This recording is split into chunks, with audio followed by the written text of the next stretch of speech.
Mi nombre es Elisa Montero, tengo 32 años y soy arquitecta. Y esta es la historia de cómo la familia que construí con mi trabajo y mis sacrificios intentó demoler mi vida, sin saber que los cimientos sobre los que se paraban, en realidad, me pertenecían a mí. Todo explotó en la noche más improbable, la Nochebuena. La casa de mis padres en Querétaro, un inmueble colonial que yo misma había ayudado a remodelar, olía a pavo horneado, a bacalao a la vizcaína y a esa mezcla dulce de ponche de frutas que mi madre, Lidia, preparaba cada año. Las luces del árbol de Navidad parpadeaban, arrojando destellos intermitentes sobre los rostros de mi familia. Pero bajo el brillo festivo, una corriente de tensión llevaba semanas, meses, quizás años, acumulándose. La conversación en la mesa era forzada, llena de pausas incómodas que mi madre intentaba rellenar con cumplidos vacíos sobre la decoración. Mi padre, Héctor, de 58 años, presidía la mesa con la postura rígida de un rey en un reino en ruinas. Comía en silencio, con la mandíbula apretada, y cada vez que levantaba la vista, sus ojos se posaban en mí con un resentimiento que ya no se molestaba en ocultar. A su lado, mi hermana menor, Daniela, de 28, jugueteaba con su teléfono debajo de la mesa, probablemente actualizando su Instagram con fotos de una vida de lujos que no se ganaba. La chispa que incendió la pradera llegó con el postre. Mientras mi madre servía el flan, Daniela levantó la vista de su pantalla, con una sonrisa que nunca llegaba a sus ojos. Eli, comenzó, con ese tono meloso que siempre precedía a una petición. Estuve pensando en la nueva colección para la boutique. Necesito un último empujón para el lanzamiento de primavera. 150,000 pesos deberían ser suficientes para asegurar las telas importadas. El aire se congeló. 150,000. Se sumaban a los casi 500,000 que ya le había dado en el último año para su proyecto de moda, un capricho que no había producido más que facturas y excusas. Dejé la cuchara sobre el plato con cuidado. El tintineo del metal contra la porcelana sonó como un disparo en el silencio. Estaba cansada. No era el cansancio del trabajo, sino uno más profundo, uno que se asienta en los huesos. Daniela, ya hemos hablado de esto, dije, mi voz más baja de lo que pretendía. No puedo darte más dinero ahora mismo. El presupuesto está cerrado. Daniela hizo un puchero, una táctica que le funcionaba desde que tenía 5 años. Pero es una inversión, Elisa, es para mi futuro. Fue entonces cuando mi padre intervino. Dejó caer su tenedor sobre el plato con un estruendo. ¿Qué clase de respuesta es esa?, espetó, su voz un gruñido bajo. Tu hermana te está pidiendo ayuda, ¿no ves que está tratando de construir algo? Lo que veo es que yo ya construí algo, respondí, la frustración finalmente filtrándose en mi voz. Construye una carrera, una que paga la hipoteca de esta casa, los seguros de sus coches y cada capricho que se le ocurre a Daniela. No soy un cajero automático, papá. El rostro de Héctor se ensombreció, adquiriendo un tono rojizo que conocía demasiado bien. Se puso de pie de un salto, la silla chirrió contra el suelo de baldosas. Apoyó los nudillos en la mesa y se inclinó hacia mí. Y mientras vivas bajo mi techo, tienes responsabilidades, rugió, su aliento olía a vino tinto. Tu hermana necesita apoyo, deja de ser una malagradecida y dale el maldito dinero. No vivo bajo tu techo, exclamé, poniéndome de pie también, mi corazón martillando contra mis costillas. Yo mantengo este techo sobre nuestras cabezas. Fue la frase equivocada. El último vestigio de control de mi padre se hizo añicos. Su mano se levantó y apuntó directamente a la puerta de la calle. Eres una carga, gritó, la vena de su frente palpitando. Una carga arrogante y egoísta.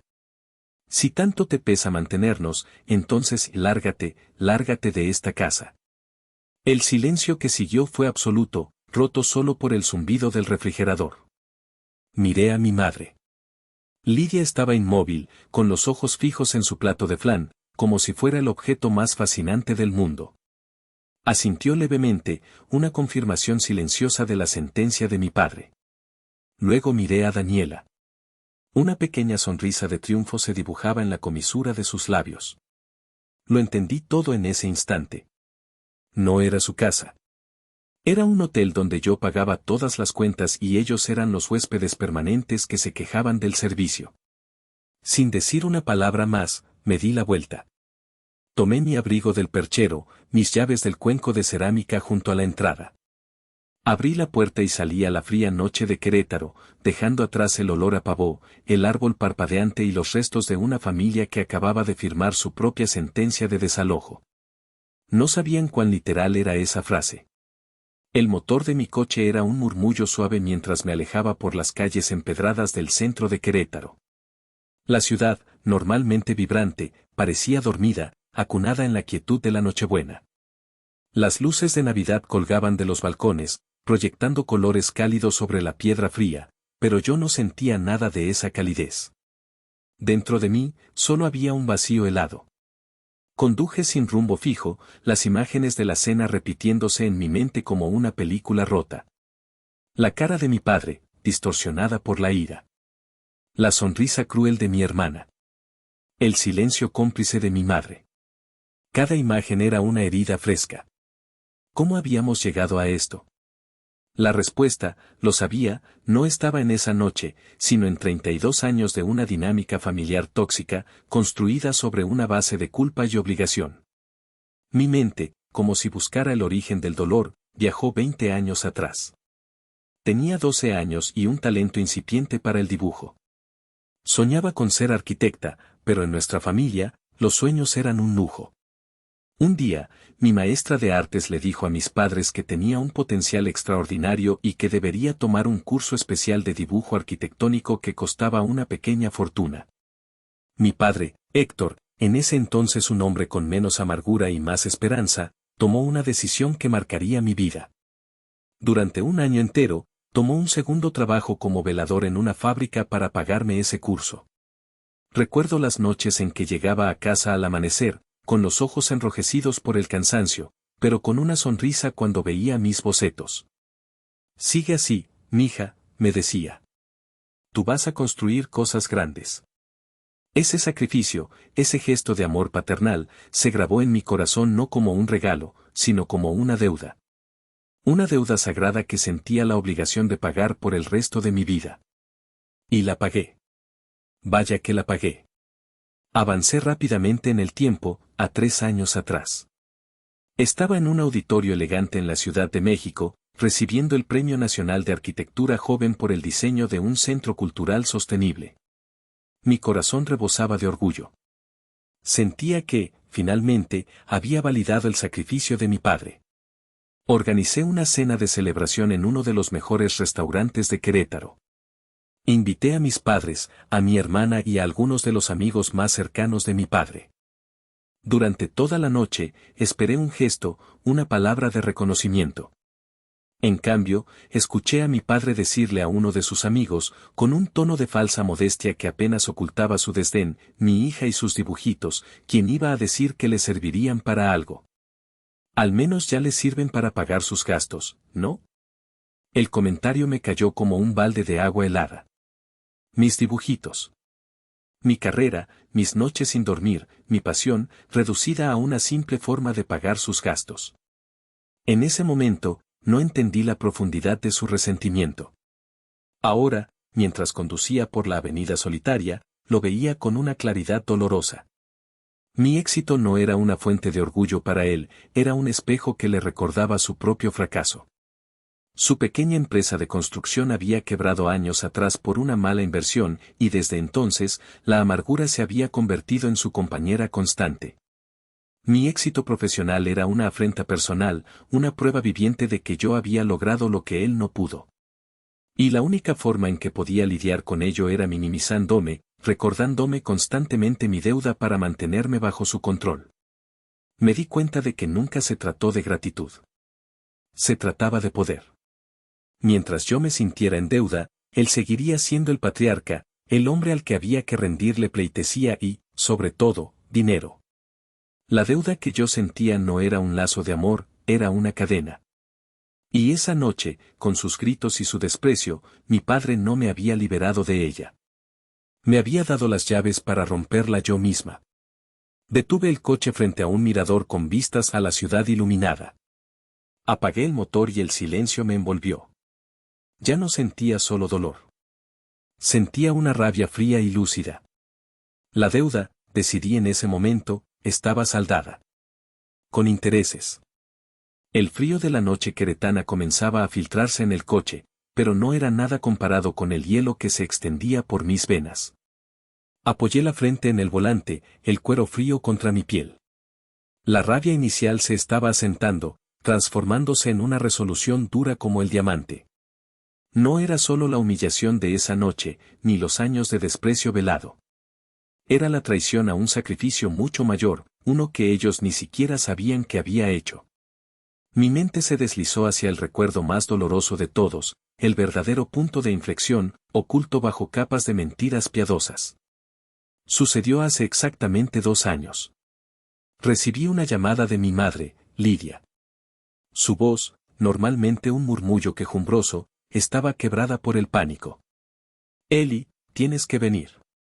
Es tu padre. Conduje hasta la casa sintiendo un nudo de pánico en el estómago. Encontré a mi padre sentado en el sillón de la sala, con la cabeza entre las manos. Parecía un hombre 10 años mayor. Sobre la mesa de centro, un sobreoficial del banco yacía abierto. Era una notificación final de ejecución hipotecaria. Perderían la casa en 30 días. Mi padre, en un intento desesperado por revivir su antigua gloria como constructor, había hipotecado la casa familiar para invertir en un desarrollo inmobiliario fraudulento. Lo había perdido todo. La casa donde crecimos, el único patrimonio que mis padres tenían, estaba a punto de desaparecer. Ver a mi padre así, completamente roto, despojado de su orgullo y su arrogancia, me destrozó. La deuda que sentía hacia él palpitó con fuerza. A pesar de todo, era mi padre, y el hombre que había trabajado como velador para pagarme mis clases de dibujo estaba ahí, ahogándose. Esa noche no dormí. Busqué soluciones, pedí préstamos que me fueron negados por el alto riesgo.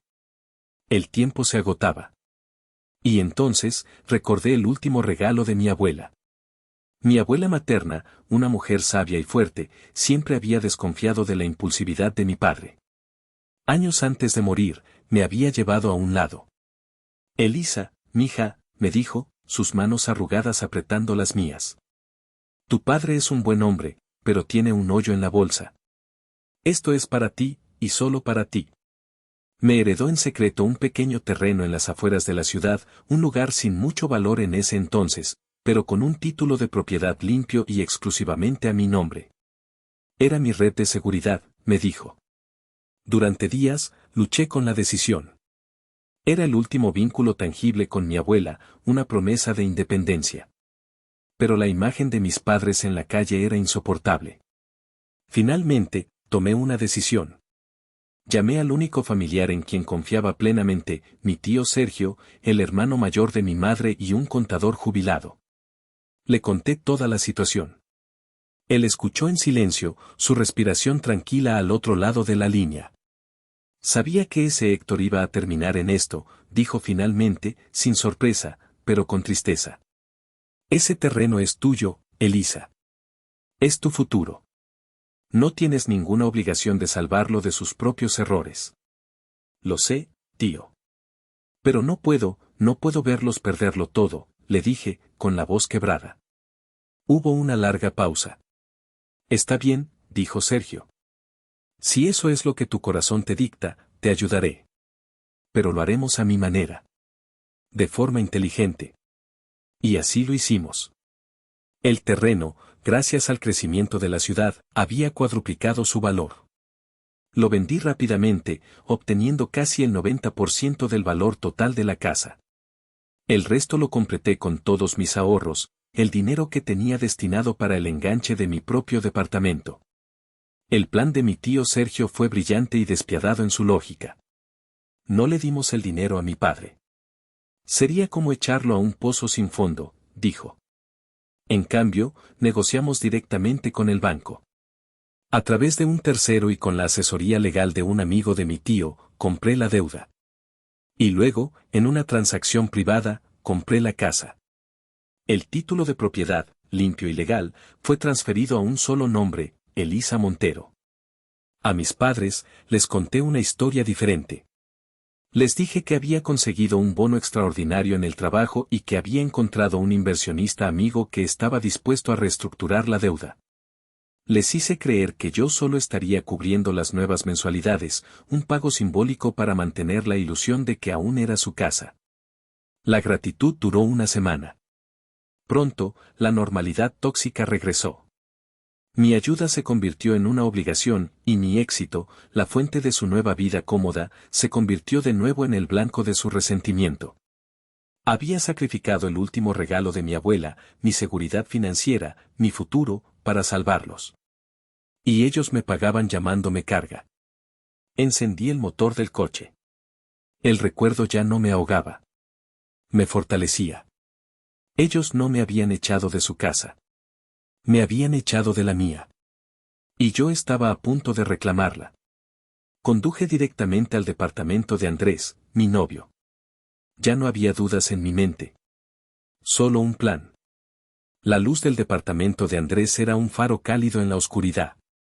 Me abrió la puerta antes de que pudiera tocar el timbre, su rostro lleno de una preocupación que me hizo sentir, por primera vez en horas, que no estaba completamente sola. Eli, ¿qué pasó? Te he estado llamando, dijo, su voz suave envolviéndome mientras me guiaba hacia adentro. No pude responder. En el momento en que sus brazos me rodearon en un abrazo, el dique de contención que había construido se rompió. Solté un sollozo, un sonido áspero y doloroso que pareció rasgar mi garganta. Lloré por la humillación, por los años de sentirme invisible, por el sacrificio que había hecho en vano. Andrés no dijo nada. Solo me sostuvo, dejando que el torrente de dolor fluyera, su presencia una roca firme en medio de mi tormenta. Cuando las lágrimas finalmente cesaron, me llevó al sofá y me trajo una taza de té. Me senté allí, temblando, y le conté todo. Desde las palabras de mi padre hasta la sonrisa de mi hermana. Andrés escuchó pacientemente, su mandíbula tensándose con cada detalle que yo revelaba. Él había sido testigo de su comportamiento durante años, pero nunca de algo tan brutal. Son increíbles, murmuró cuando terminé, negando con la cabeza. Lo siento tanto, mi amor. Su validación, su simple reconocimiento de que lo que habían hecho estaba mal, fue como un bálsamo.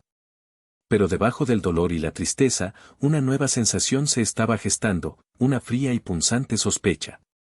Algo sobre la sonrisa de suficiencia de Daniela no encajaba. No era solo la alegría de verme humillada, era algo más. Era la confianza de alguien que cree que tiene todas las cartas. Hay algo más, dije, mi voz ronca. Me levanté y fui a por mi bolso, saqué mi laptop y la puse sobre la barra de la cocina. Mis manos temblaban mientras la encendía. ¿Qué haces?, preguntó Andrés, acercándose. Necesito revisar algo.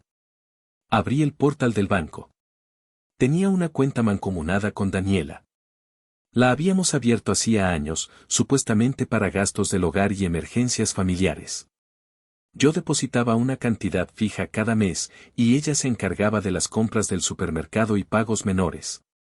Hacía meses que no la revisaba a fondo, confiando ciegamente en ella. La página cargó. Mis ojos escanearon el historial de transacciones. Mi corazón dio un vuelco. Vi los pagos del supermercado, sí. Pero también vi cargos de Zara, de Palacio de Hierro, de restaurantes de lujo en la Ciudad de México. Y luego vi las transferencias. Múltiples transferencias a una cuenta personal. La suma total me dejó sin aliento.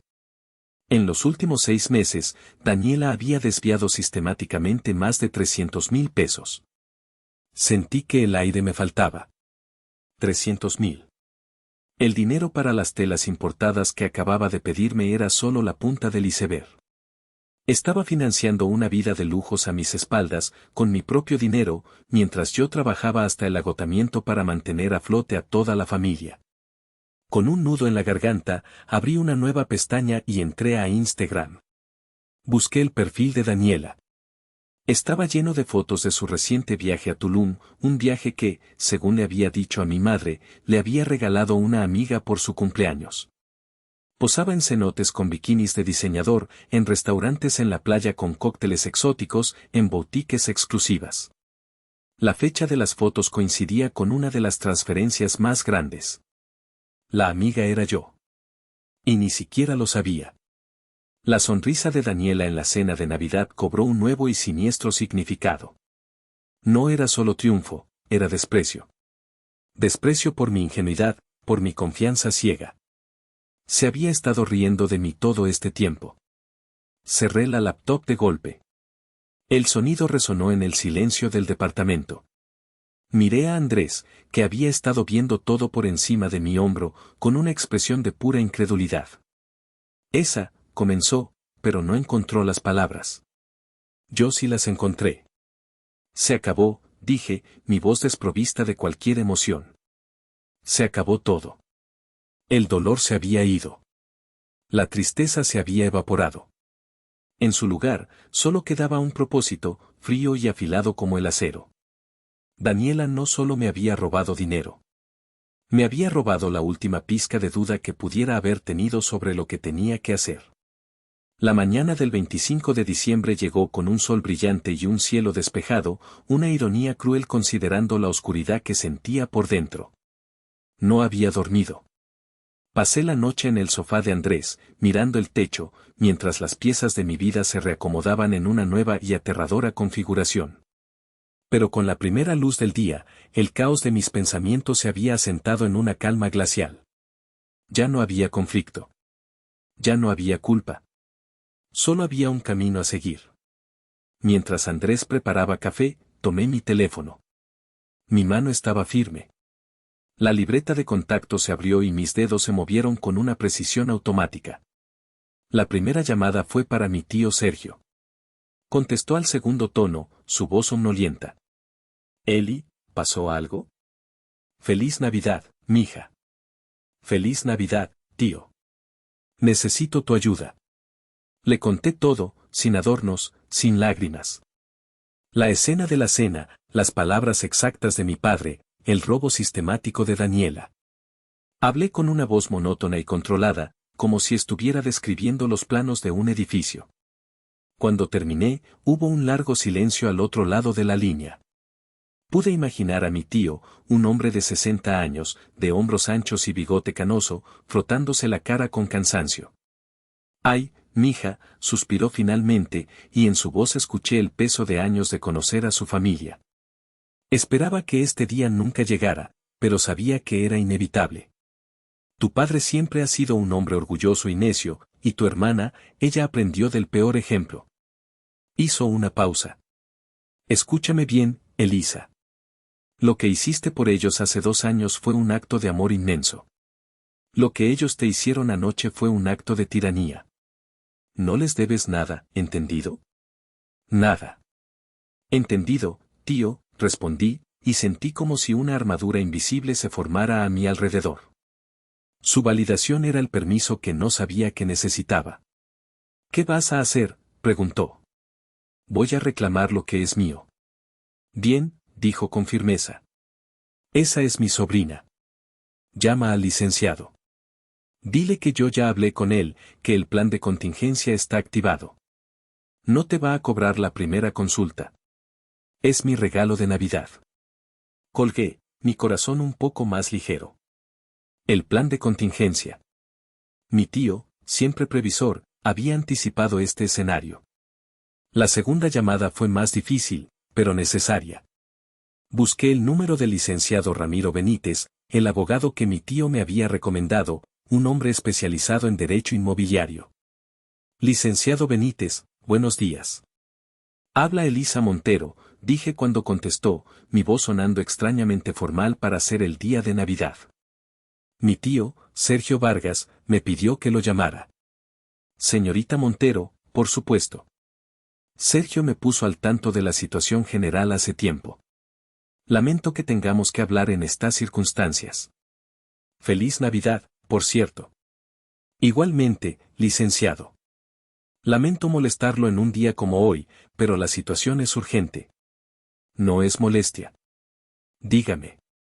Necesito que inicie el proceso de recuperación de propiedad en la dirección de la calle Corregidora número 14. Con efecto inmediato. Hubo un breve silencio. Pude oír el tecleo de un ordenador. Entendido, dijo el licenciado Benítez, su tono puramente profesional. Iniciaré los trámites mañana a primera hora. Recibirá una copia de la notificación judicial en su correo electrónico. La notificación se entregará personalmente en el domicilio en un plazo de 48 a 72 horas hábiles. ¿Está segura de proceder, señorita Montero? Miré a Andrés, que me observaba desde la cocina, con una taza de café en la mano y una expresión de apoyo incondicional en el rostro. Nunca he estado más segura de nada en mi vida, licenciado, respondí. Muchas gracias. Colgué el teléfono y lo dejé sobre la barra. Andrés se acercó y me entregó la taza. Mis manos la rodearon, absorbiendo el calor. El primer paso estaba dado. La maquinaria de la justicia, lenta pero implacable, se había puesto en marcha. Mi familia aún dormía, probablemente con la resaca de su celebración, ajenos a la tormenta que yo acababa de desatar sobre sus cabezas. Los días que siguieron a la Navidad fueron extrañamente silenciosos. Una calma tensa, como el aire quieto y pesado que precede a una tormenta eléctrica. Lo primero que hice fue un acto de autopreservación digital, bloqueé los números de teléfono de mi padre, mi madre y mi hermana. Luego, los eliminé de todas mis redes sociales. Necesitaba un espacio limpio, un perímetro de seguridad para lo que estaba por venir. Me sumergí en el trabajo como un buzo que busca la seguridad de las profundidades. Andrés me cedió un rincón de su estudio, y allí monté mi oficina temporal. Desempolvé proyectos antiguos, adelanté entregas y empecé a bosquejar ideas nuevas con una ferocidad que no había sentido en años. El trabajo era mi ancla, la prueba tangible de que yo era más que la suma de las expectativas de mi familia. Yo era una creadora, una constructora. Y mientras ellos se habían dedicado a destruir, yo me dedicaría a construir de nuevo, empezando por mi propia vida. Andrés fue mi pilar. Entendió mi necesidad de silencio y mi obsesión con el trabajo. No me presionaba para que hablara. En cambio, se aseguraba de que comiera, me preparaba café por las mañanas y por las noches, simplemente se sentaba a mi lado, leyendo un libro o trabajando en sus propios planos. Su presencia un recordatorio constante de que existía un amor sano, un amor que no exigía sacrificios, sino que ofrecía compañía. Las noches eran las más difíciles. Cuando el agotamiento del trabajo se disipaba, la ansiedad acechaba en los rincones oscuros de mi mente. Daba vueltas en la cama, el rostro de mi padre contorsionado por la ira apareciendo en mi cabeza. Escuchaba el eco de sus gritos. Y entonces, la culpa, esa vieja y traicionera conocida, intentaba abrirse paso. «Es tu padre», susurraba una voz en mi interior. «El hombre que se sacrificó por ti». Pero otra voz, una nueva, más fuerte y más fría, respondía, «Y es el hombre que te humilló. Es el hombre que te usó». El sacrificio no es una licencia para el abuso. Me levantaba y caminaba descalza por el frío suelo del departamento. Iba a la cocina, me servía un vaso de agua y miraba las luces de la ciudad a través de la ventana. Pensaba en mi abuela, en su último regalo. Ella no me lo había dado para que yo me convirtiera en la esclava financiera de mi familia. Me lo había dado para que fuera libre. Y al reclamar la casa, no solo estaba reclamando una propiedad. Estaba reclamando el legado de mi abuela, estaba reclamando mi propia libertad. El correo del licenciado Benítez llegó el 27 de diciembre por la tarde. El asunto era simple, notificación judicial, proceso de recuperación de inmueble. Adjunto venía un archivo PDF. Mi corazón se aceleró mientras hacía clic para abrirlo. El documento era frío, impersonal, lleno de jerga legal. Pero entre los artículos y los estatutos, una frase destacaba con una claridad brutal: se notifica a los ocupantes del inmueble, que deben desalojar la propiedad en un plazo no mayor a 30 días naturales. Dado que la posesión legal ha sido reclamada por su única y legítima propietaria, la Elisa Montero. Mi nombre. Única y legítima propietaria. Leer esas palabras en un documento oficial fue extrañamente poderoso. Durante años, me había sentido como una inquilina en mi propia vida, siempre pagando, siempre sirviendo. Ese papel, esa firma, era la declaración de mi independencia. Reenvié el correo a Andrés con un simple mensaje, ya es oficial. Su respuesta llegó un minuto después, estoy contigo. Imprimí el documento. Lo leí una y otra vez, no por el contenido legal, sino por lo que representaba. Era el fin de una era. Era el sonido de la primera piedra de mi antigua vida siendo removida para dar paso a una nueva construcción. La calma había terminado. La tormenta estaba a punto de desatarse. Y por primera vez, no le tenía miedo. Estaba lista para ella. El 28 de diciembre, mientras la mayoría de la gente en Querétaro se preparaba para celebrar el Día de los Inocentes con bromas y buen humor, en la casa de la calle Corregidora número 14, la realidad estaba a punto de asestar un golpe brutal. La mañana en la casa de en la casa que había sido de mis padres, transcurría con la lentitud perezosa de los días festivos. Héctor estaba en el patio trasero, intentando arreglar una gotera, una tarea que había pospuesto durante meses y que ahora abordaba con una irritación desproporcionada. Lidia estaba en la cocina, tarareando una canción de la radio mientras preparaba el desayuno, actuando como si la violenta expulsión de su hija mayor 4 días antes hubiera sido solo un mal sueño. Daniela, como de costumbre, acababa de despertarse y bajaba las escaleras bostezando, con el teléfono ya en la mano. El timbre sonó a las 10:30 de la mañana. Su sonido agudo y persistente rompió la falsa normalidad. Daniela, abre la puerta, gritó Lidia desde la cocina, con las manos cubiertas de masa. Daniela suspiró con fastidio. ¡Ay, qué flojera! ¿Quién será a estas horas? Arrastró los pies hasta la entrada y abrió la puerta de par en par afuera. Un hombre de mediana edad, vestido con un traje gris y con un maletín en la mano, la miraba con una expresión neutral. ¿La familia Montero?, preguntó el hombre, su voz educada pero firme. Sí, somos nosotros, respondió Daniela, impaciente. ¿Qué quiere? Vengo del juzgado cívico. Traigo una notificación para los residentes de este domicilio. Necesito que me firme de recibido. El hombre le tendió un sobre grande de color manila y una tabla con un formulario. Daniela lo miró con desconfianza. ¿Una notificación, de qué? ¿Pusieron mal la basura o qué? No estoy autorizado para discutir el contenido, señorita. Solo necesito su firma. Con un bufido, Daniela garabateó su nombre en el formulario, tomó el sobre y le cerró la puerta en la cara al hombre. Entró a la cocina y arrojó el sobre la mesa. Un tipo aburrido del juzgado. Seguro es una multa por el ruido de la fiesta del vecino, dijo, y se sirvió una taza de café. Lidia se secó las manos en el delantal y recogió el sobre. Lo examinó, frunciendo el ceño. Tenía sellos oficiales y estaba dirigido a Héctor y Lidia Montero o actuales ocupantes. Héctor, ven, es algo del juzgado, gritó hacia el patio. Mi padre entró a la cocina, secándose el sudor de la frente con el dorso de la mano. Vio el sobre y su expresión se endureció. Siempre había tenido una aversión casi paranoica a cualquier cosa que representara la autoridad. ¿Qué es esto?, gruñó, arrebatándole el sobre a mi madre. Lo abrió con brusquedad, rasgando el papel. Sacó una pila de hojas y comenzó a leer. Al principio, su ceño estaba fruncido por la confusión. Luego, sus ojos se abrieron de par en par. El color desapareció de su rostro, dejándolo con una palidez cerosa. Sus manos, normalmente firmes y callosas, comenzaron a temblar. No, no puede ser, susurró, las palabras apenas audibles. Lidia se acercó, preocupada. ¿Qué pasa, viejo? Son los impuestos. Héctor no respondió. Siguió leyendo, su respiración volviéndose rápida y superficial. Daniela, que hasta entonces había estado absorta en su teléfono, levantó la vista, finalmente contagiada por la tensión en el aire. «Papá, ¿qué dice?», preguntó. Héctor levantó la cabeza lentamente. Su mirada estaba perdida, vacía.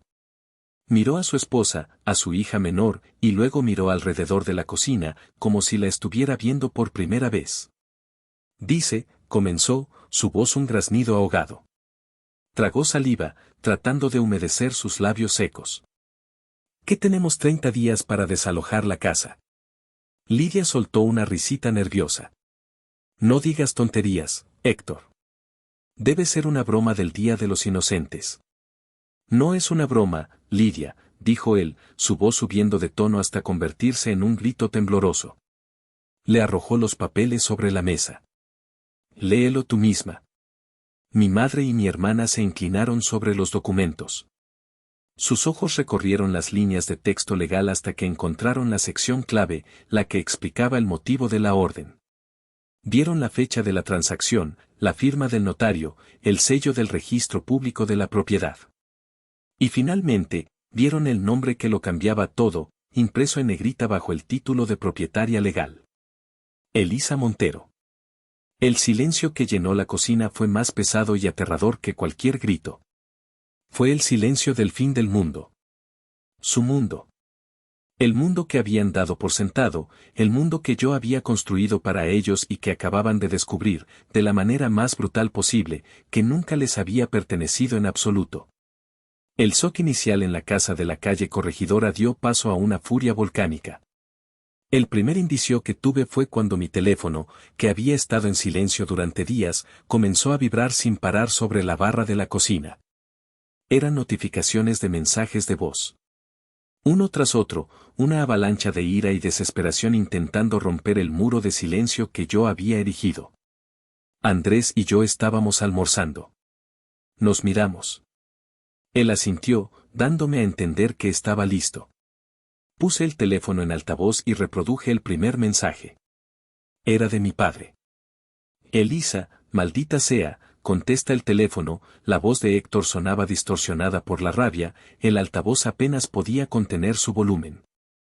¿Qué significa esta porquería? Como que la casa es tuya, me vas a escuchar, mocosa insolente, más te vale que arregles este desastre ahora mismo o te juro por mi madre que te arrepentirás, yo soy tu padre y me vas a respetar.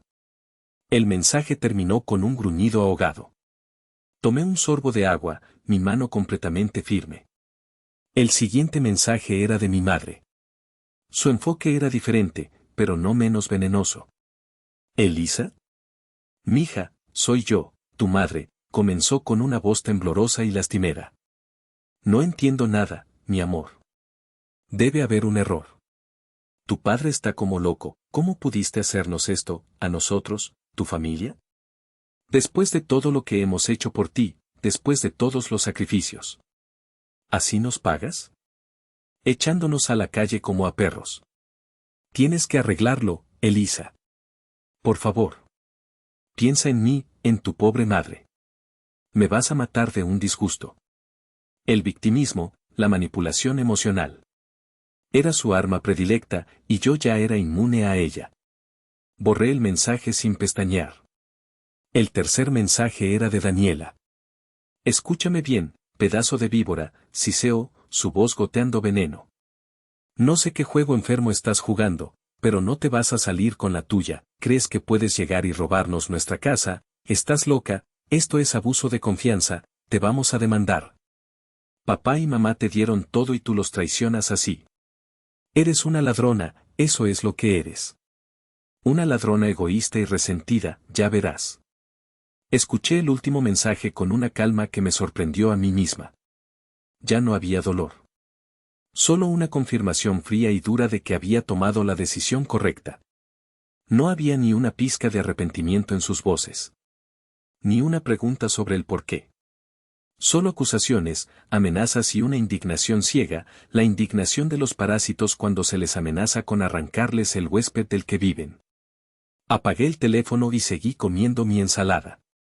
¿Estás bien?, preguntó Andrés, su voz llena de preocupación. Asentí, masticando lentamente. Estoy mejor que nunca. Ahora lo sé con certeza. No hay vuelta atrás. Terminamos de almorzar en silencio. El sol de la tarde entraba por la ventana, iluminando las motas de polvo que bailaban en el aire. Me sentía extrañamente en paz. Había esperado gritos, llantos, súplicas. Y las había recibido. Pero no me habían afectado como pensaba. Eran solo ruido, las últimas rabietas de un régimen que acababa de ser derrocado.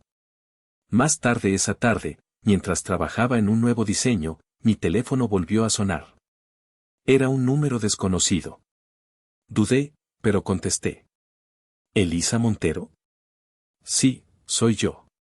Habla Héctor, dijo mi padre. Su voz ya no era un grito. Era baja, controlada, y de alguna manera, mucho más amenazante. Tu madre está muy mal. Tu hermana está histérica. Has destruido a tu familia. Quiero que vengas a la casa ahora mismo. Vamos a hablar. Como personas civilizadas. No tenemos nada de qué hablar, papá, respondí con frialdad. Sí, sí tenemos. Vas a venir aquí, me vas a explicar esta locura y vas a cancelar todo. O te juro, Elisa, que haré de tu vida un infierno. Tú ya hiciste de mi vida un infierno, le dije, mi voz tranquila pero cargada de años de resentimiento. Y se acabó. Tienen 30 días. Les sugiero que empiecen a empacar. Y antes de que pudiera responder, colgué. CTA a la mitad de la historia, sé que esta historia es intensa, y si has llegado hasta aquí, te lo agradezco de corazón. Si estás sintiendo la tensión tanto como yo la sentí, por favor, dale un me gusta a este video, suscríbete al canal si aún no lo has hecho, y déjame un comentario diciéndome desde qué ciudad me estás viendo. Cada comentario y cada like ayudan a que esta historia llegue a más personas que quizás necesiten escucharla. Muchas gracias por tu apoyo. Ahora, sigamos con lo que pasó después. Al ver que sus ataques directos no funcionaban, mi familia recurrió a la siguiente táctica en el manual del abusador: reclutar a otros para su causa. Desataron a los que en Internet llaman los monos voladores. Y la primera en la línea de ataque fue mi prima Verónica. Verónica era la hija de la hermana de mi padre. Una mujer de unos 40 años, ama de casa, cuya principal ocupación era estar al tanto de la vida de todos los demás y emitir juicios no solicitados. Era la perfecta portavoz para la narrativa de víctimas que mis padres estaban construyendo. Su llamada llegó 2 días después de la notificación, mientras yo estaba en una reunión por Zoom con un cliente. Vi su nombre en la pantalla y sentí una punzada de fastidio. Rechacé la llamada y le envié un mensaje: estoy en una reunión, te llamo luego. Su respuesta fue inmediata: es urgente. Se trata de tus padres. Suspiré y me disculpé con mi cliente. Le devolví la llamada. Bueno, contestó Verónica al instante, como si hubiera estado esperando con el teléfono en la mano. Hola, Vero, ¿qué pasa? Estoy un poco ocupada. ¿Ocupada?, exclamó, su voz chillona con una indignación teatral. Claro que estás ocupada, destruyendo a tu familia, Elisa, no puedo creer lo que estás haciendo, tu padre me llamó, está destrozado, tu madre no ha dejado de llorar, ¿cómo puedes ser tan cruel? Me recargué en mi silla, preparándome para el monólogo.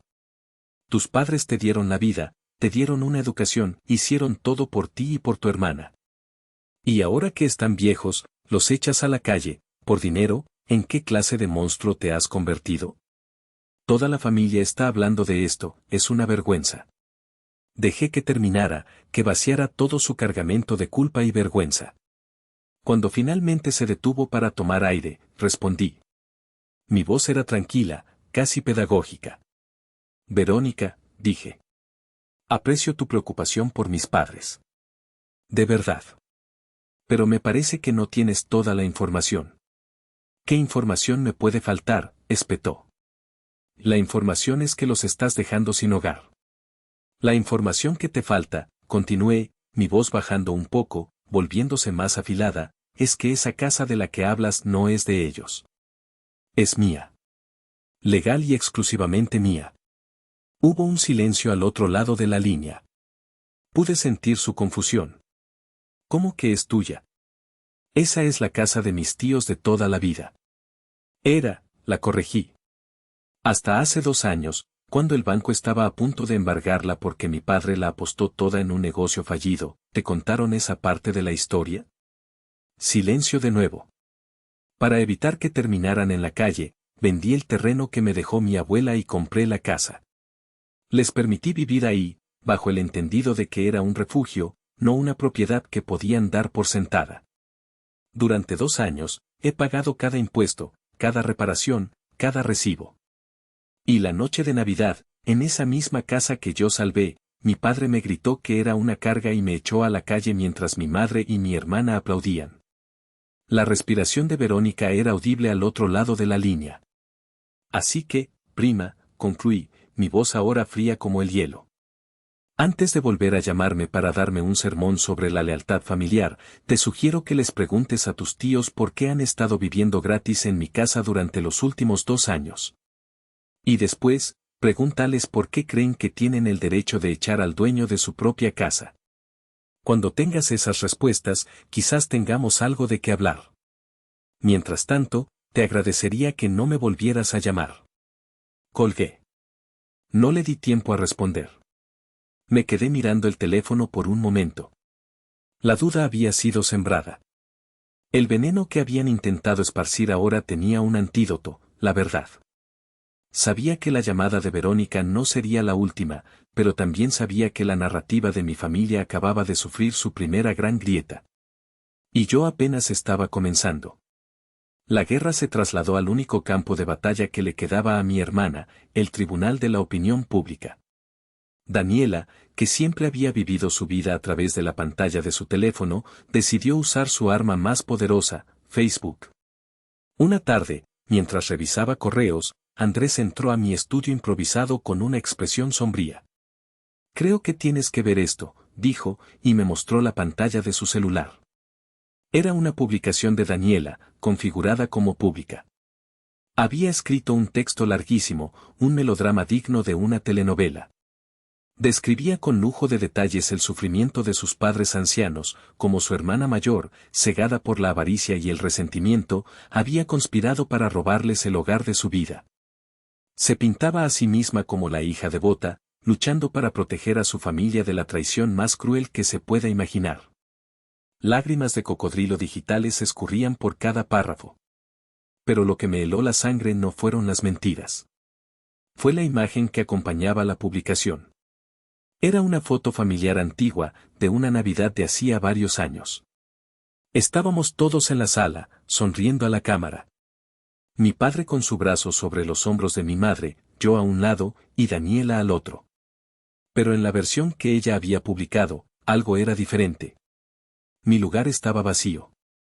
Me había recortado de la foto.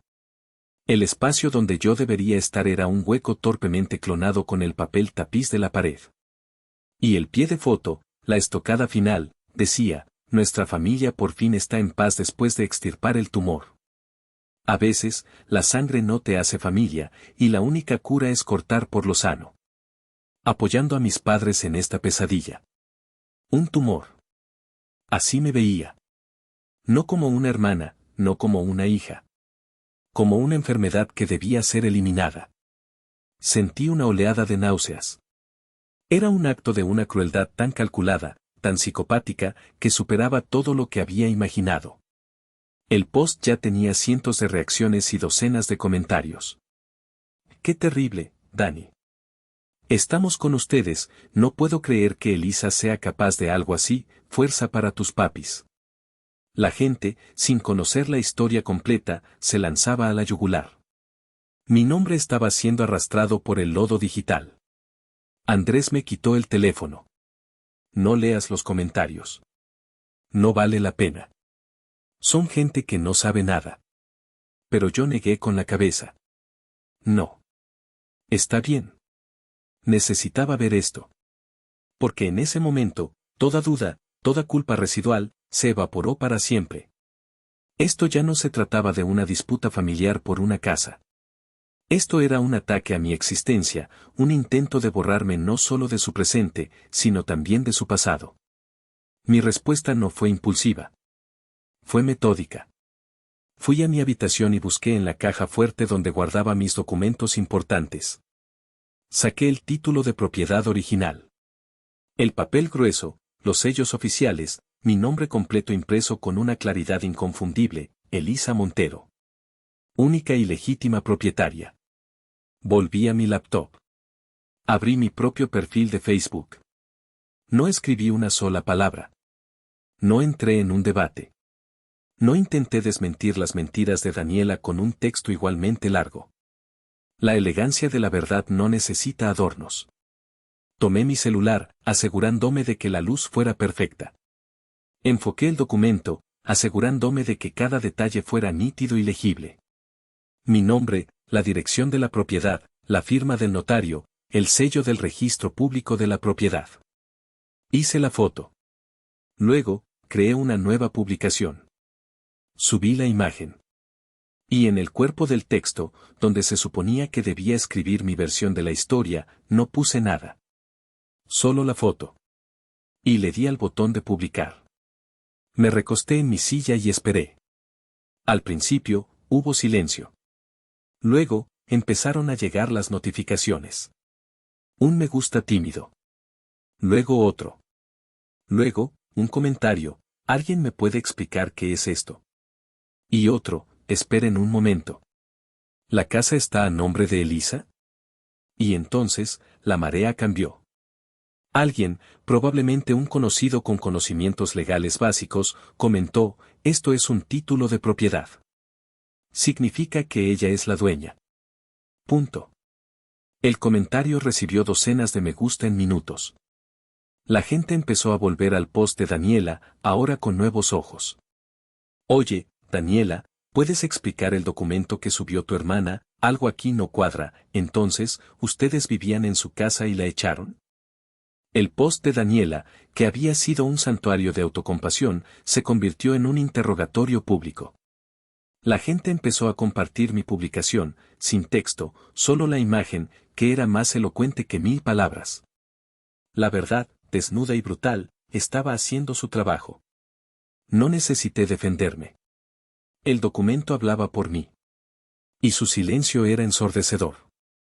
La publicación del título de propiedad fue como una bomba nuclear en nuestro pequeño círculo social. Pero la lluvia radiactiva que aniquiló por completo la credibilidad de mi familia vino de una fuente inesperada y absolutamente irrefutable, mi tío Sergio. Mi tío, un hombre discreto y alejado de los dramas, normalmente se habría mantenido al margen del circo de las redes sociales. Pero el post de Daniela, el acto de recortarme de la foto y llamarme tumor, cruzó una línea que ni siquiera él estaba dispuesto a tolerar. Vio en ello un eco del desprecio que mi abuela, su hermana, siempre había temido. Esa misma noche, después de que mi publicación se hiciera viral, mi teléfono sonó. Era mi prima Verónica. Su tono ya no era chillón ni acusador. Era bajo, casi avergonzado. Elisa, soy yo, Verónica, dijo. Lo sé, respondí, esperando la siguiente ronda de ataques. Pero no llegó. Acabo de colgar el teléfono con mi tío Sergio, continuó, su voz apenas un susurro. Me llamó. Estaba, furioso. Nunca lo había escuchado así. Me contó todo. Me quedé en silencio, permitiéndole hablar. Me contó lo del terreno de mi tía, tu abuela. Cómo te lo dejó a ti en secreto porque sabía que tu padre era un irresponsable. Me contó cómo vendiste esa herencia, el último recuerdo de tu abuela, para salvarlos del embargo. Hizo una pausa, y pude escucharla tragar saliva. Elisa, yo no sabía. Ninguno de nosotros lo sabía. Tu padre nos contó que habías conseguido un bono gigante y que por eso estabas ayudando. Nos hizo creer que eras una ricachona que no quería compartir. La manipulación. Siempre la manipulación. Él nos mintió a todos, continuó Verónica. El tío Sergio está llamando a toda la familia. A los tíos, a los primos. Les está contando la verdad. La verdad completa. Dijo que no iba a permitir que mancharan tu nombre ni el recuerdo de su hermana. Sentí un nudo en la garganta, pero esta vez no era de dolor. Era de gratitud. Mi tío, mi aliado silencioso, había decidido entrar en la batalla, armado con la única arma que mi padre no podía contrarrestar, la verdad documentada de sus fracasos. Lo siento, Elisa, dijo Verónica, su voz finalmente quebrándose. De verdad, lo siento. Fui una estúpida por creerme sus mentiras sin preguntarte. Por favor, perdóname. No hay nada que perdonar, Vero. Tú solo escuchaste la historia que ellos querían contar. No, insistió ella. Debí haberte llamado. Debí haber sabido que había algo más. Después de todo lo que siempre has hecho por ellos. Colgamos poco después. Me quedé sentada en la oscuridad de la sala, procesando lo que acababa de suceder. La intervención de mi tío Sergio fue la estocada final. Mi publicación del título de propiedad había puesto en duda la narrativa de mi familia. La historia de mi tío la había demolido por completo. Ya no era la hija malvada contra los padres víctimas. Ahora, la historia era la de la hija sacrificada contra el padre fracasado y mentiroso, la madre cómplice y la hermana parásita. El juicio de la familia, que tanto temían y que habían intentado usar en mi contra, se había vuelto hacia ellos con una fuerza devastadora. A la mañana siguiente, el post de Daniela había desaparecido. Su perfil de Facebook fue desactivado. El silencio digital fue la admisión de su derrota. Intentaron borrar la evidencia, pero el daño ya estaba hecho. Las capturas de pantalla habían circulado, las llamadas telefónicas habían cruzado el país. La verdad, una vez liberada, no podía ser enjaulada de nuevo. Mi familia no solo había perdido la casa. Había perdido la cara. Y en una familia como la nuestra, donde las apariencias lo eran todo, esa era una sentencia mucho peor que el desalojo. Habían sido desenmascarados, no por mis acusaciones, sino por la revelación de sus propias acciones, contadas por uno de los suyos. El patriarca había sido expuesto como un fraude. Y su reino de mentiras se había derrumbado. El plazo de 30 días transcurrió en un silencio tenso. No hubo más llamadas, ni más mensajes, ni más publicaciones en redes sociales. Era el silencio de la rendición. A través de mi tío Sergio, supe que el proceso de desalojo se completó sin incidentes. El último día, un camión de mudanzas discreto se llevó sus pertenencias. Cuando el licenciado Benítez me entregó las llaves de la casa vacía, sentí un torbellino de emociones, pero el alivio fue la más predominante.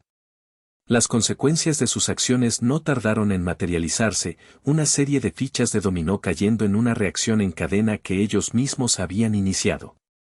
Se mudaron a un pequeño departamento rentado en una colonia popular en las afueras de la ciudad, un lugar lúgubre y anónimo que contrastaba brutalmente con la espaciosa casa colonial que habían perdido.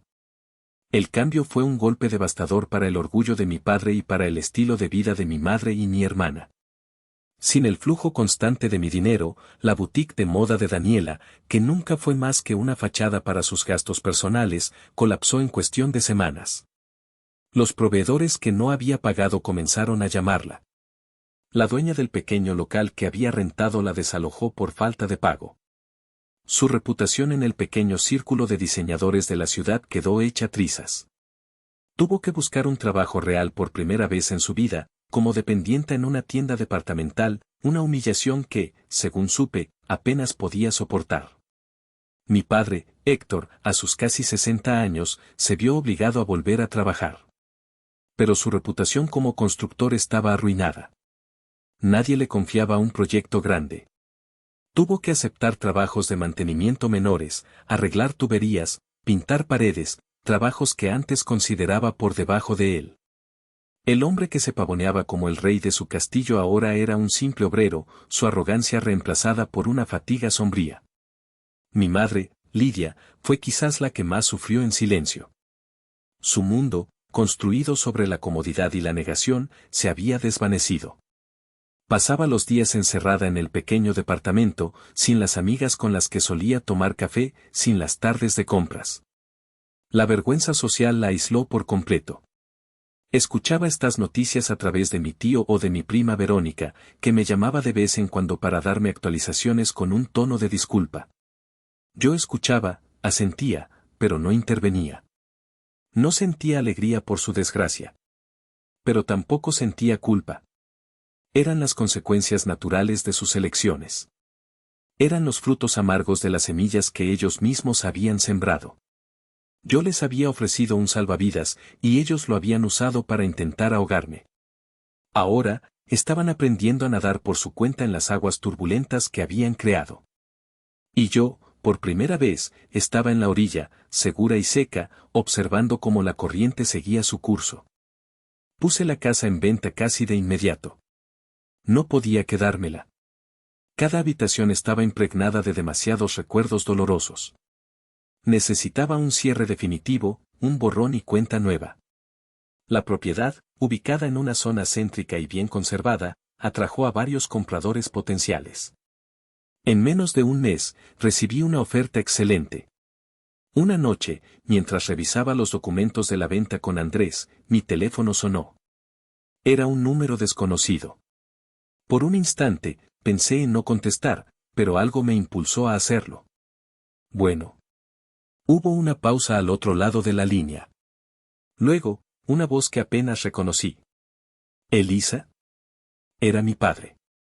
Pero no era la voz del hombre que me había gritado en Nochebuena. No había ira, ni arrogancia. Solo un cansancio profundo, el sonido de la derrota. Soy yo, respondí, mi tono neutral. Supe que estás vendiendo la casa, dijo, las palabras saliendo con dificultad. Sí. La venta se cierra la próxima semana. No lo hagas, susurró. Por favor, hija. No vendas nuestros recuerdos. La palabra recuerdos me golpeó con una fuerza inesperada. ¿Qué recuerdos? ¿Las cenas silenciosas llenas de tensión? ¿Los desprecios velados? ¿Las exigencias constantes? ¿O el recuerdo más reciente y vívido de todos, el de él gritándome que era una carga? Tomé una respiración profunda, no para calmarme, sino para anclarme en mi nueva realidad. El poder en esa conversación había cambiado de manos. Yo ya no era la niña que buscaba su aprobación. Era una mujer que se había encontrado a sí misma. Mis mejores recuerdos de esa casa fueron borrados por tus gritos en Nochebuena, papá, le dije, mi voz tranquila pero firme, desprovista de odio, pero llena de una paz recién encontrada. Fueron borrados por cada vez que minimizaste mis logros y por cada peso que tu otra hija me robó mientras tú y mamá miraban para otro lado. Pude escuchar su respiración entrecortada al otro lado. Ahora, continué, voy a construir nuevos recuerdos. En un hogar donde se me valore, no donde se me utilice. Voy a usar el dinero de esa venta para construir un futuro, mi futuro. Uno en el que la palabra, familia, signifique apoyo y respeto, no abuso y obligación. Se quedó en silencio. No había nada que pudiera decir. La verdad era innegable. Adiós, papá, dije suavemente. Y colgué. No esperé una respuesta. No la necesitaba. Esa llamada no fue para él. Fue para mí. Fue la última puerta que necesitaba cerrar, el último eco del pasado que necesitaba silenciar. Y al colgar el teléfono, sentí el clic final de la cerradura encajando en su lugar. Estaba, por fin, completamente libre. La venta de la casa se concretó, liberando no solo un capital significativo, sino también el último lastre emocional que me ataba a mi pasado. Con 15 millones de pesos en mi cuenta, el futuro se veía diferente.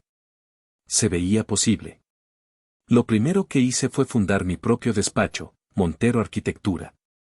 Renté una pequeña oficina en el centro histórico, un espacio lleno de luz con vistas a una jacaranda. Compré muebles nuevos, una computadora potente y una cafetera que hacía un espresso increíble. Era mi santuario, mi centro de operaciones, el lugar donde mis dibujitos se transformarían en edificios. El trabajo comenzó a fluir. Los clientes que había cultivado como freelance me siguieron y el boca a boca hizo el resto. Mi reputación de ser una arquitecta creativa, responsable y obsesionada con los detalles me abrió puertas que nunca imaginé.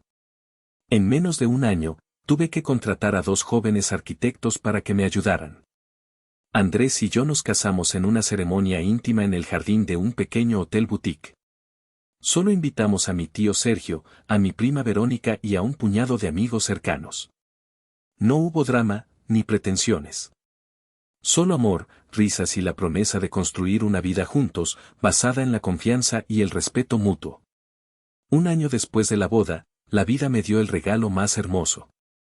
La escena final de esta historia no es en un juzgado ni en una tensa cena familiar. Es en un terreno baldío en las afueras de la ciudad. Estoy de pie, junto a Andrés. El sol de la tarde baña el paisaje con una luz dorada. Frente a nosotros, los cimientos de una casa comienzan a tomar forma. Nuestro hogar. El primero que será verdaderamente mío. Llevo una mano a mi vientre, donde una nueva vida crece, un pequeño bulto que es la promesa de todo lo bueno que está por venir. Andrés me rodea con su brazo y besa mi sien. ¿En qué piensas?, me pregunta. Miro los planos que sostengo en la mano, los cimientos en la tierra, y siento una paz profunda. Pienso, digo, con una sonrisa, que los cimientos son lo más importante. Si los cimientos son fuertes, puedes construir cualquier cosa. He aprendido que la sangre no te da derecho a abusar de nadie, ni te obliga a aceptar un amor que duele. La verdadera familia no es la que te toca por nacimiento, sino la que eliges, la que te respeta, te valora y te ayuda a crecer. A veces, el mayor acto de amor propio, el más valiente, es tener el coraje de alejarte de quienes te hacen daño, incluso si comparten tu apellido. Yo lo hice. Y al demoler mi antigua vida, encontré el espacio para construir una nueva, una mucho más hermosa y sólida de lo que jamás soñé. Y ahora les pregunto a ustedes, ¿hice mal en reclamar lo que era mío y dejar que enfrentaran las consecuencias de sus actos? Déjenme saber su opinión en los comentarios. Gracias por acompañarme hasta el final de esta historia. Si te ha gustado, si te ha hecho sentir algo, por favor, no olvides darle un me gusta, compartirla y suscribirte al canal para no perderte ninguna de nuestras próximas historias. Tu apoyo es fundamental para nosotros. Si están disfrutando de este relato, me darían una alegría muy grande si presionan el botón de hipear. Su apoyo significa muchísimo para mí y me anima a seguir buscando historias para ustedes. Muchas gracias de corazón.